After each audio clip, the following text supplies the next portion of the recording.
How are you all? Why does that sound not very jointed? Or it's too cold? Thank you so much. I'm happy to be here. I was invited to open this session because, as you have noticed, it's centered on the area of one, my specialization, and two, also my passion. So maybe as they set up the presentation, I'm going to start by asking, maybe from one or two of you, what does sexual and reproductive health and rights mean to you as an individual?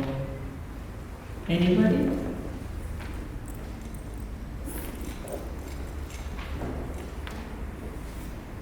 We're going to spend a whole day talking about it, so I'm sure someone has an opinion.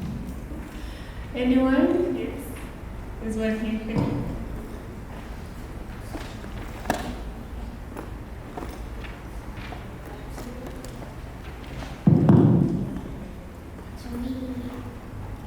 SRHR means access to healthcare and actually access to education. As a woman, we go through our infrequent cycles, the menstrual cycles of the period days. Some of us go through life not actually knowing which phase is starting and it's ending. So I feel like access to that knowledge and being empowered in that means I'm getting access to my rights. That's really, really good. Anybody else wants to say something?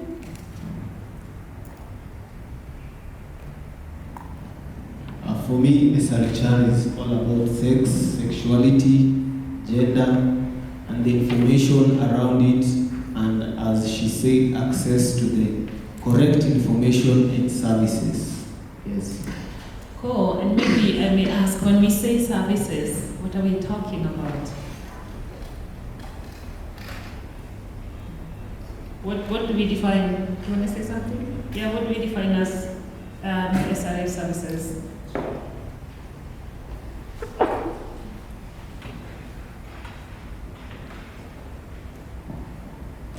In the context of the adults, probably, or even teens, family planning services, access to menstrual hygiene products, and of course, the education bit of it.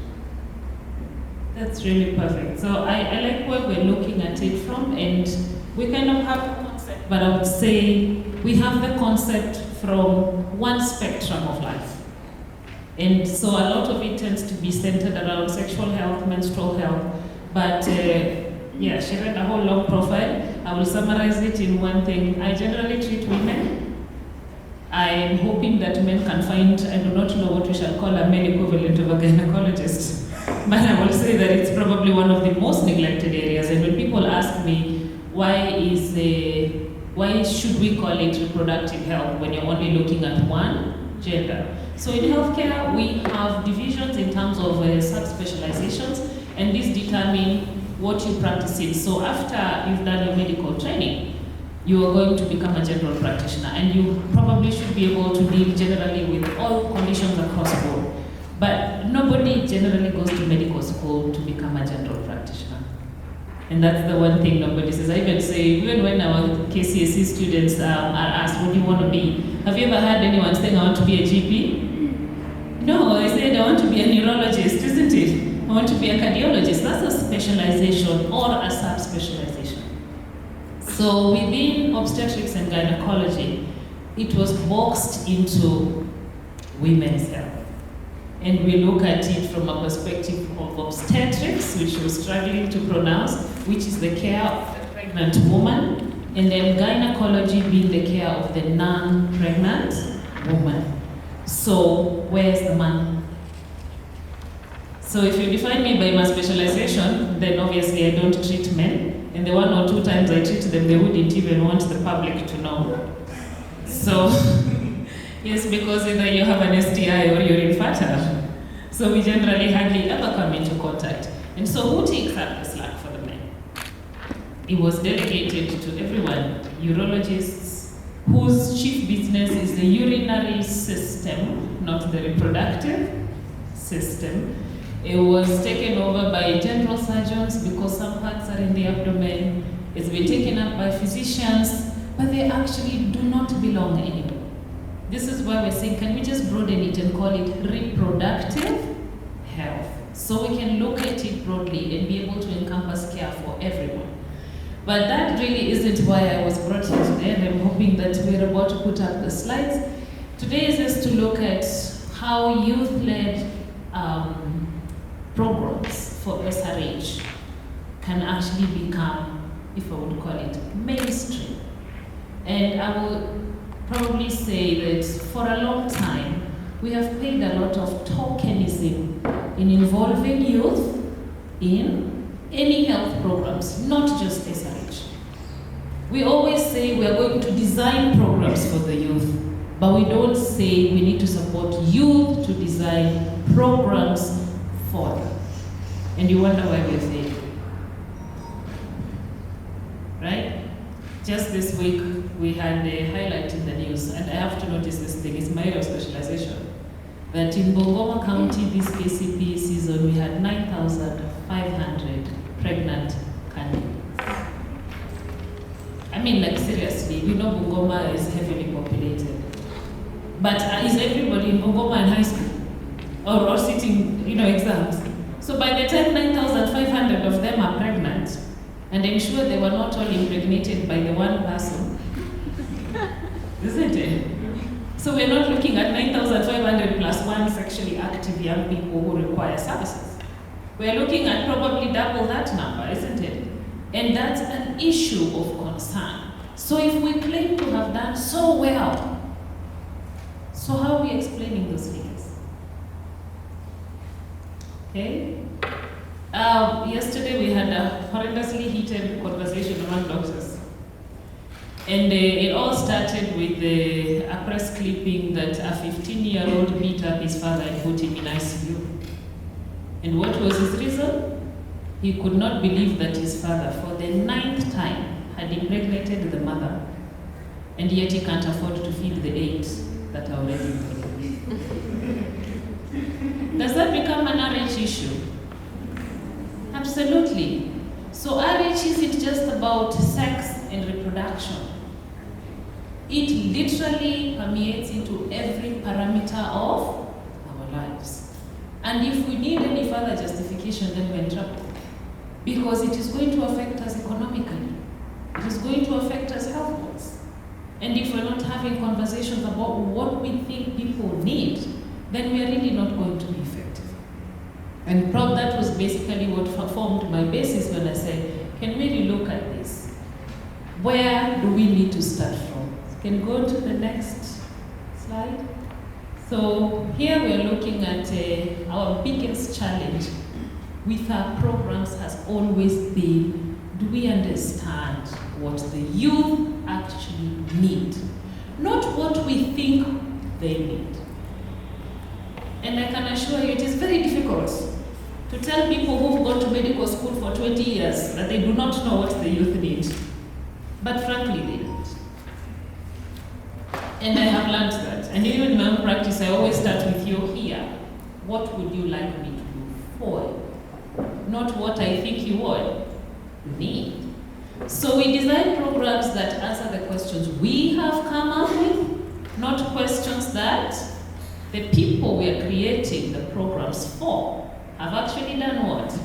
Informed us about. So in our setup, and I'll just throw this back, whenever we are talking about adolescent sexual and reproductive health, what have we seen as the standard of care? What are the things that go into that? We always talk about youth centers, right? We always talk about what? Access to information. But what information?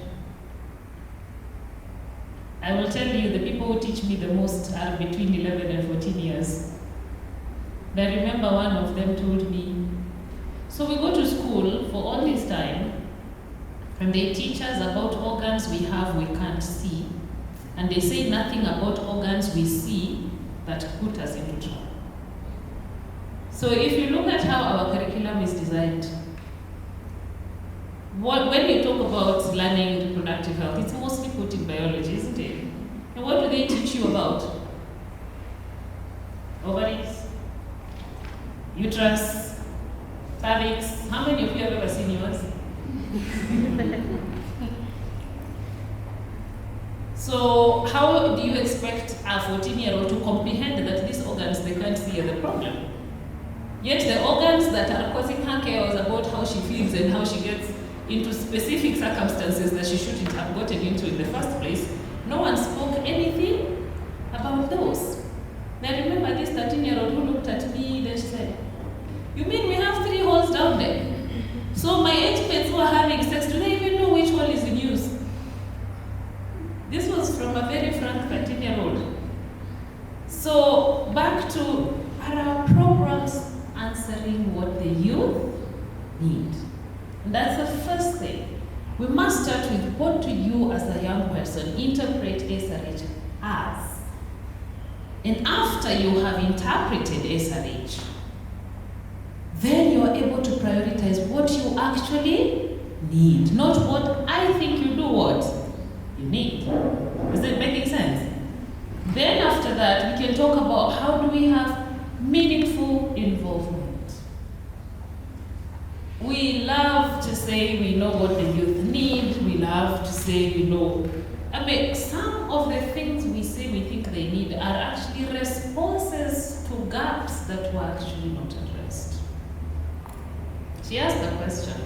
People went on Tinder and now they have exited. Why? What does ghetto mean? Why? It's not, it's what is your definition of ghetto and how quickly does it transform? Because that quickly says what was working 6 months ago is definitely not valid today.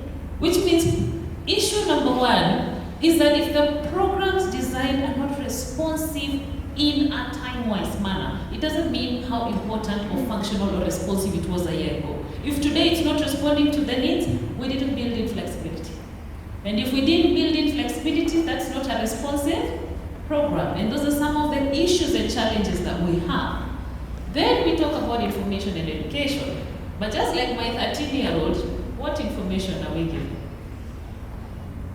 Is it what they actually need to know? Or what we are comfortable sharing? Or what we think they should know? Okay?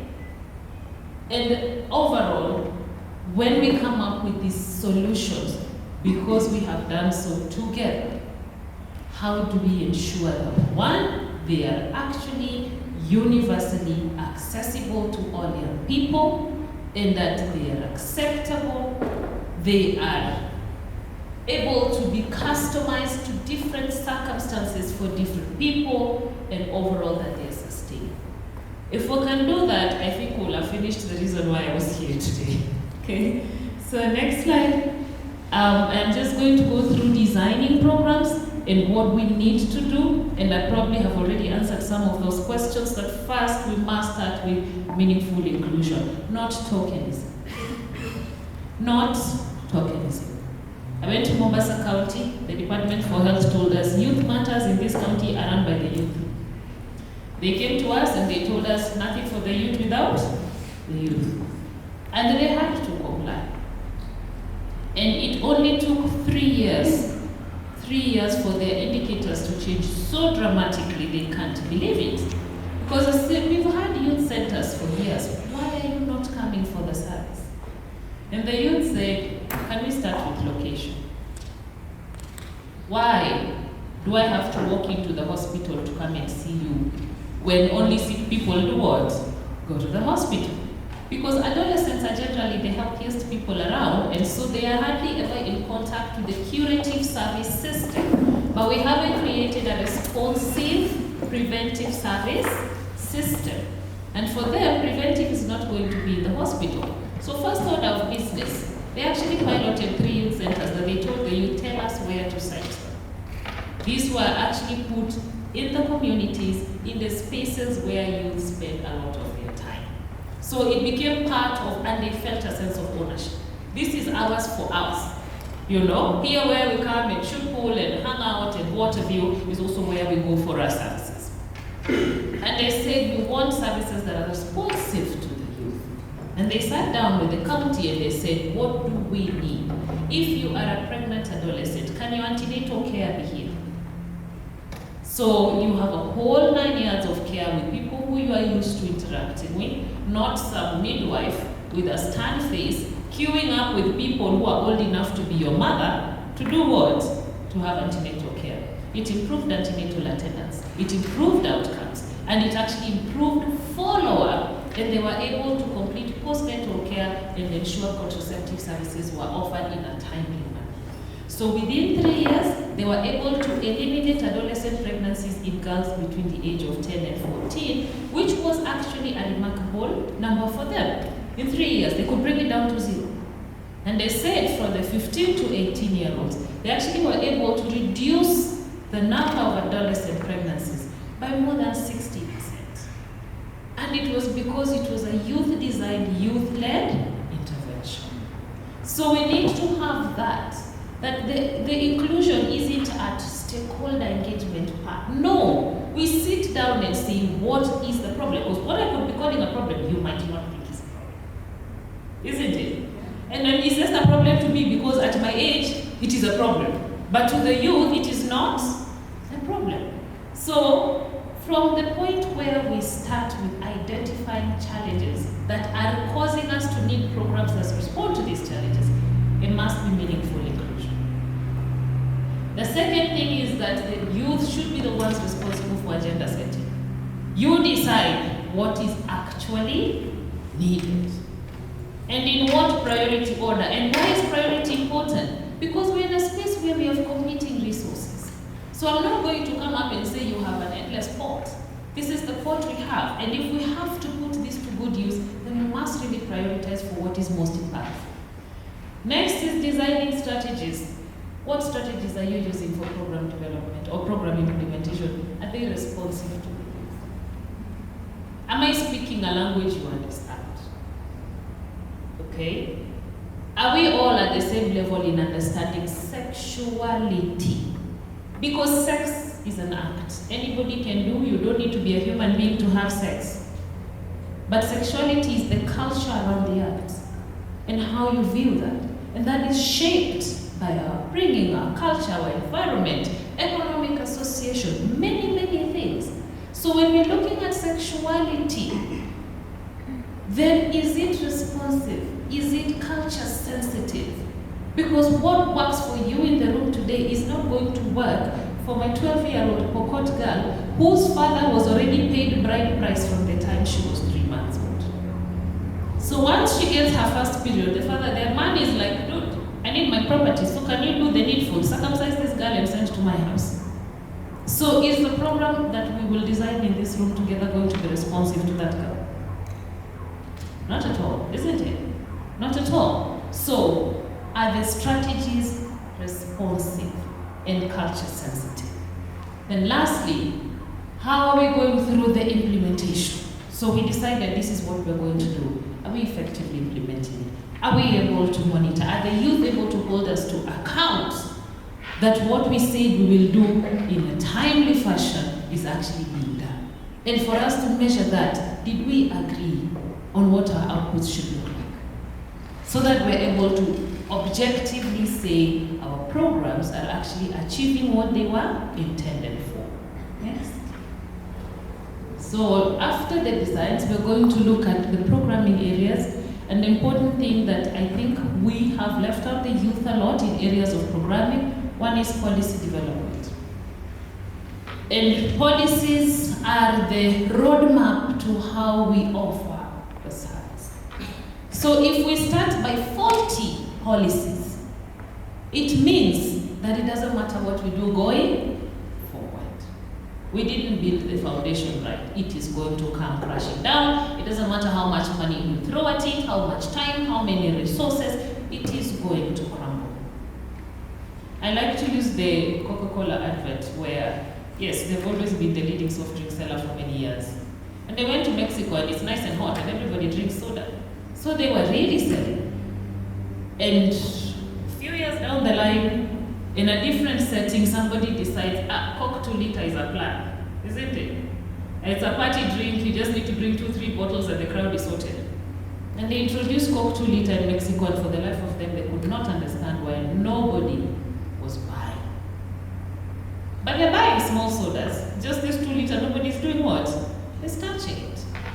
So they had to go back on the ground and figure out where did we go wrong. And they were told in Mexico, majority of soda drinkers are middle class people. The biggest fridge in a Mexican home is going to be this size. In a very hot country. So there's no space for a 2 liter bottle to do what? To fit. Can you imagine something so fundamentally small? Could actually throw off balance a whole campaign strategy that had run for a whole year plus to introduce a new product. That's exactly what happens when the policies are not thought through. So how many of us right now, we have a very controversial adolescent health policy at work? It's been cooking for the last many years, but it won't move because every time we're like, it's fundamentally flawed, we go back to square one. Fundamentally flawed, we go back to square one. But our problem is not the policy being put in place, actually. We missed the boat a year ago when we allowed the amendment of the Children Act that again took us back to square one. Does not recognize an adolescent. What she was defining, everyone is a child as long as you're below 18. What does that mean? No authority for consent. As long as you have no authority for consent, I cannot treat you without parental consent. Now, when I'm providing RH services from a health perspective, that still remains what? The same thing, isn't it? So I need your mother to give me permission to dispense condoms to you when you're 17. Let's not even go as far as an implant. So even when you're coming to make the policy now, and remember an act has a higher authority over a policy. So until you start by amending the act, it doesn't matter. We'll not win this war where all those strides that we made from 2012 with a lot of autonomy and agency being delegated to the adolescents has been rubbished. So we're here, and we're not even going to fight what they said. We said, you can't win against these people. We just introduced the international definition of an emancipated minor. And if that can form part of our Children Act, then it can give us leeway to do a lot of things. Because by law, international law, is that when you're an emancipated minor, you actually have acquired adult rights to make certain decisions about your life. But we're here again, the same Ministry of Health is the one that is pushing for what we call patient-centered care. So I don't know at which point my adolescent stops being my patient and the guardian or the person who gives consent becomes my patient. Because if I'm going to look at you as the patient, I'm looking at the whole of you. And the whole of you isn't just the fact that you're below 18. The whole of you is that you're a whole human being and you need some level of autonomy. So we are in that space, and that's what I'm saying. We need to involve our adolescents. I have never seen a meeting in Parliament when they're reviewing laws when they have said, may the youth come here and tell us whether we have protected them enough in this law that we are amending. And yes, we need laws to protect our young people. I always tell the youth, as long as you're below 18, please enjoy being a child. As much as you think that it is such a bummer, enjoy being a child. Because the privileges childhood gives you, I'm telling you, the moment you have that idea they're taken away from you, it shocks you. Just how many people now, how many things you can't pass on to the next person. But we must appreciate that adolescence is a transition phase. And this is where we say policy development must include the people these policies are intended to serve. And no, it cannot be at stakeholder, where now culture is invited to represent the youth on what they think. No, not good enough. You should have been in the room through the many weeks of coming up with that document. Because presence in the room gives a visual lens that you can't have when you have a half-day engagement to be told about this policy we are launching. Next is service delivery. That's why I asked, what does service delivery mean to you? The moment you hit adolescence as a young one, you are reproductive for the rest of your life. Up until you die, you need the service. So when we think about service, we must learn to look at it to the very end. Not just what do I need today, but what does this service look like and how should it serve me through different phases of the life I hope to live. So we can't be this short-sighted and decide it's just about now, isn't it? Because right now, how many of us are ready to have a child today? Yes, one out of how many people in the room? You understand what I mean? So the rest of us, if we're going to talk about information, it's unlikely going to talk about reproduction in terms of being a parent, isn't it? But guess what? Nowadays, even my 15-year-olds, I tell them, do you want to have children in this life? And it's not about whether you want to have children now or tomorrow, or whether you're sure or your opinion might change. But it actually curates the information I give you. When you tell me you want to have children in future, I'm going to tell you the condition you will have. If you haven't had these children by 30 or 35, it might become very expensive to have them after. So as you make decisions going forward, I need you to think about this. Because we were the children of the 80s. We were the children raised by mothers who were maendeleo ya wanawake women. I tell you, those women were crazy. All they wanted was for us to go to school, get good degrees, get a job, and they never asked us at which point we interacted with boys. But once you have a job, they're like, sasa huyo mtu mbona hajakuja? I'm like, Mom, please remind me at which point you enabled me to understand to meet this man. So am I supposed to pluck him from the tree? I promise you, it doesn't matter how much money I make. They don't sell them in the supermarkets. Yet if you go to Nigeria, my friend, once you finish high school, it is your mother who starts introducing you to families that have potential son-in-laws. They drag you to all the family functions and you're like, they know what they're doing. Because for them, they have never separated the two functions. Now we are in our early 40s and half of us remain unmarried. And that's okay. I don't have a problem with that. I have a problem with the fact that you have reached 40 and this is when you're thinking, married or unmarried, I want to have children. Is where I tell the youth, by the way, when we're sitting in this room, there are two distinct entities. There's an entity called marriage, which is your business because it's not an RH matter. But there's an entity called childbearing, which is an RH matter.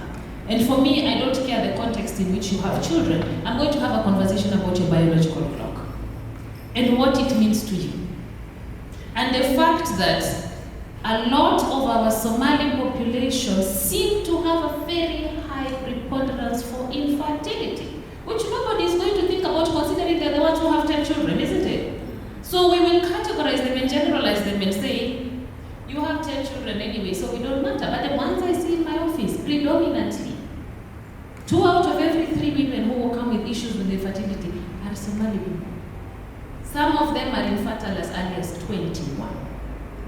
So if we didn't have this conversation with her from 15, are you seeing where we're headed? So when we're talking about information, no, it's not token information. It can't just be about sex, don't get STIs, do not get pregnant when you're not ready, and do you know how to use contraceptives? That's very shallow. It's very, very shallow. It must look at someone all the way to the end. What the whole human being's journey is going to be like. That's the conversation I need to give you today. So that through your 20s and your 30s and your 40s, you are empowered to make decisions about your reproductive life going forward. After that, we'll talk about community involvement. And a lot of programs will be programmed around community. But these community programs, how often are they customized to the culture? We're in a government where we have national government and devolved government. What has been the biggest war in healthcare? What are the roles? Okay? So national government will stick to, we make policies. You people implement. And then they sit in a room with a bunch of, snotty-nosed hired consultants who live in Nairobi, who come up with draft policies, which they sit in a room with a few technical working group members and they refine, and then they call you to a validation meeting that lasts 2 hours, and then they send this policy to Wajir. None of the people in the room has ever been to Wajir. So how do you want a community to adopt something that they were never involved in its production? And how is it going to make sense to them? So community projects must be designed from community level. And community doesn't have to be geographical. Community could speak to early adolescents. Community could speak to late adolescents who are already at a space where they have independent decision-making capacity, but there are many gaps that remain unaddressed by virtue of the fact that we put an umbrella over your head for 18 years, and the day you turn 18, we toss it aside and tell you, deal with the rain. Find your own umbrella if you must. Where is the transition? What is the magic about 18? What's the magic about your birthday? Is there a switch that turns on in your head that makes you smarter, wiser, and more likely to make better decisions? So where is the transition? And this is what I'm talking about, community. Okay? And in a global world, in as much as I bring into your community, am I also telling you what else is available? So that the day you step outside the formal community you've been raised in and you're familiar with, you're not a fish out of water. I want to know those kids who went to school abroad. And I just need to understand how you reached 17 and your parents thought it was okay to just ship you off to South Africa alone. You've never lived alone. No friends, new university, people are speaking an interesting accent. You are running through an institution you've never been in, you can't even find your classes. And we didn't transition you. Aki, please just give it up to young people, they are tough. Because at this age, if you did that to me, I am packing my bags and I'm coming straight back home. I don't have that bandwidth for learning new things like that. So if we can appreciate that this child of mine can leave my house at 17, 18, and go miles abroad to school, we must appreciate this person has many capacities. And we need to stop treating them like children, because we are continuously incapacitating them and making them unable to move to the next level. So we need to look at programming from that. And when we talk about social and behavior change, we cannot determine. I don't get to decide what the behavior change should look like. I get to determine impact. I want to see overall reduction in unplanned pregnancy.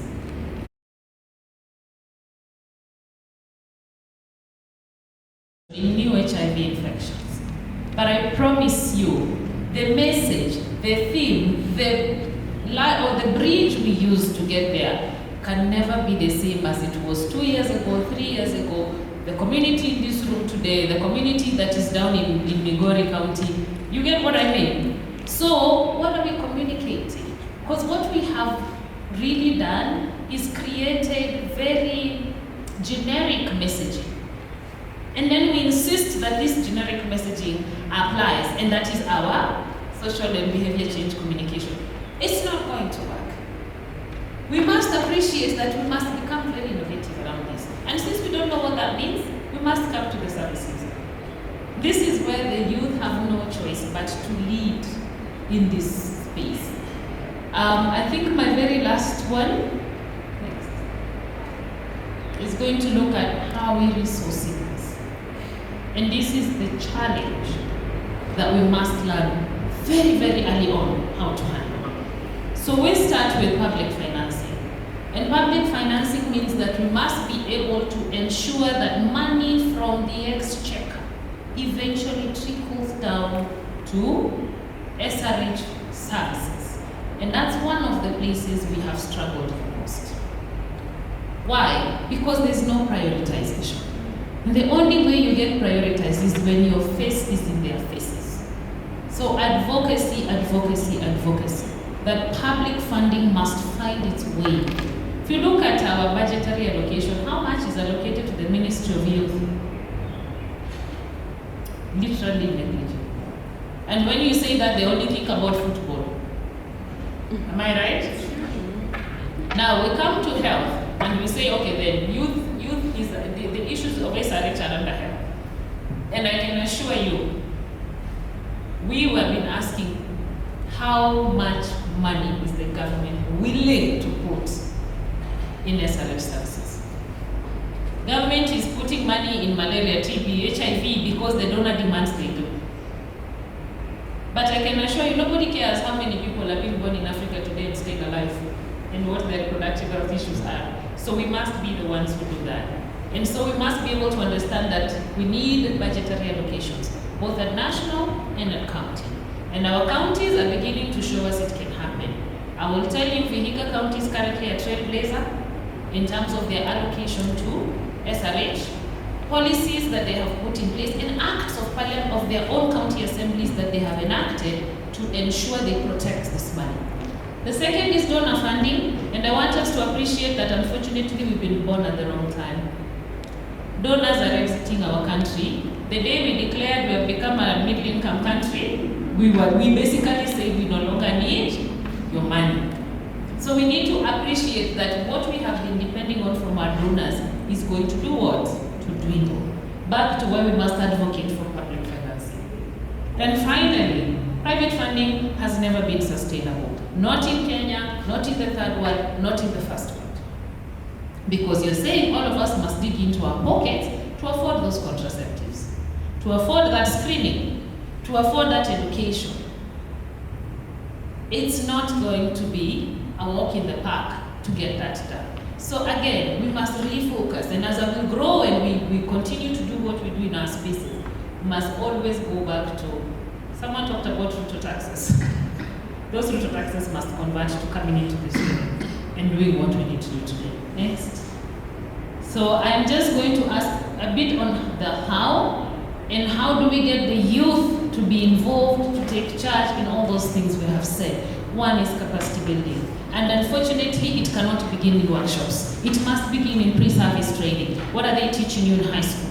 What are they teaching you in university? Does it prepare you with skills to be able to run programs for SRH?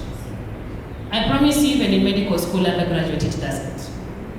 People actually finish medicine and they do not understand what these people who call themselves public health are doing. We were given 3 units out of a total 200 and something we had to do to pass. 3 to talk about health policy, health financing, health economics. How was that even going to prepare us to understand? So one of the things we have done is actually trying to go back to undergraduate curriculum. And we want to see this everywhere, not just in curricula for medicine, because SRH is not a medical issue. It is a social issue. So everyone who's learning what they're learning, where they're learning, whether it's communication, whether it's public health, whether it's medicine, whether it is gender studies, whether all these things must inbuild that as part of learning. Next, we have to understand that these workshops cost money, they must be resourced, they are needed, and we must work with mentorship. Mentorship means that growing organizations or big organizations must be willing to take up youth-led organizations under their wing and walk the journey with them. It is not always financial. Capacity building right now, we're taking it away from bedrooms and saying, I'm gonna come where you work, I'm gonna understand your situation, and we're gonna see how do we maximize what you can do with what you have to be more productive. That's mentorship. We do not need to be in class for that. And it's not going to happen if we do not make a deliberate, conscious effort to hold the hands of the people who are dealing with our future generation. Information dissemination, I love what you're doing in social media. My challenge is how do we regulate content so that it's factual? Can you imagine as a gynecologist how many things my patients tell me? I'm like, where did you hear that? But it's trending on social media. We had yoni pals and we had things and you're like, women, please stop. So how do we make facts trending? How do we make real science appealing? I promise you, at my age, I can't do it without. Isn't it? So I will have to depend on you to influence your peers to tell them that that's not factual and this is factual. Information dissemination. let the people who listen to each other talk to each other, which means we must empower them with the correct knowledge and information to be able to make the actual facts trend. Next is strategic partnerships. And this is one of the things that is big to me, because we always talk about strategic partnerships everywhere, but we never ever include the youth. We include women. We don't include the youth. We have seats in parliament. How many of them? 47 allocated to women rep. Why don't we have an additional 47 for youth rep? Isn't that an even more important population than women? I could be wrong. But if you asked me, by the way, I would have preferred that that seat went to a young person. Because that person is the future. Me, my 60-year-old woman self, by the way, I've lived my life. If I didn't help myself for 50 years, please, let me just give room to somebody who needs it. But we actually need to see partnerships that bring in what matters. Bring in the CSOs, the NGOs, the youth groups, and I mean meaningfully.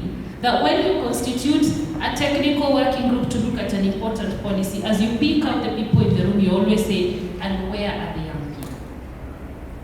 They are not going to need to carry their chair to the table. There should be 2 chairs reserved for them at any one time. That is what I mean by that. And this is what we struggle to do in our association. Thriving Teens Foundation is fairly new, but it's really more of a formalization of the work that we have been doing without a formal platform. And this is our approach. We're looking at particularly adolescents with special consideration, the ones who are always left behind. And we have a special focus on adolescents with HIV. And when we talk about adolescents with HIV, we always think about the statistics we keep seeing about our adolescents who are getting HIV.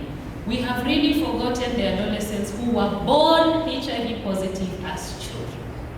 You don't even want to imagine what they have been through. All of you have been recently in high school, isn't it? When you were taught about HIV, what were you taught? AIDS is a killer disease. Perfect. Killing everybody, killing my mother and father, my brother and sister. Actually, there was a song for that. Imagine. And then after you know that, next they tell you to do what? To abstain or ABC. Be faithful to one partner and use a condom. Could you imagine the one sitting in that room who was born HIV positive and how they perceive that message? You have told them, but in this room you are the monster. You are the killer. You are the one everyone is supposed to avoid. Are you seeing what we mean? Can you imagine something so delicate? We couldn't think about our curriculum approach to what we are teaching. Annually we are having about 1 million children who are finishing high school, isn't it? Can you imagine that impact? Are we even being fair? So we focus on them. We focus on having them understanding that they actually are entitled to SRHRs. And their transition is always going to be different. So who's dealing with that? We focus on children with congenital abnormalities. We focus on children who have chronic diseases that are a challenge when it comes to addressing reproductive health, like heart disease, sickle cell disease. We talk about sicklers. Everyone just wants to keep them alive, or they need to survive childhood, and the pediatricians have done a fantastic job. They have survived. Now they are adults. We did not transition the adolescents. In fact, when the pediatric hematologist was done, they handed over to the adult hematologist. They forgot to also hand over to the reproductive health services. So we assume that we should just be grateful you haven't died of sickle cell. Asking for having a robust sexual and reproductive health is asking for too much. We're talking to those children. We talk about customizing our solutions, so we'll come to you and tell you what works. We want to hear. We're working in Kibera with pregnant adolescents. And we are like, you're already pregnant, so let's get over that part. Let's focus on, in this pregnancy, what do you think your care should look like? Because they don't get to have that opportunity. And that's the reason why they'll be back next year and the year after. Because they will never get comprehensive services as long as they'll always be treated differently. Same thing to talking about research and innovations. A lot of work in the sickle cell world has gone on. That's currently one of our big ones that we're looking to see how do we introduce RH into the overall care of C-class? I promise you it's not a Kenyan problem, it's an international problem. Everywhere in the world, everyone just wants to know about their HP and their crisis and their everything. No one has ever looked at their reproductive function. And lastly, partnerships. So our partnerships are happy to work with young people because they are our target audience. So this is what we do. This is how we put our value into young people's lives. And as we say, we're happy to partner and always grow that space together. This is our motto. Yani, adolescence is not, among the 1,000 ways to die. It's really supposed to be fun. And this transition isn't about just surviving. We must be able to thrive in it. If we can achieve this for all adolescents in Kenya and the world at large, I think we will have met our mandate. Thank you.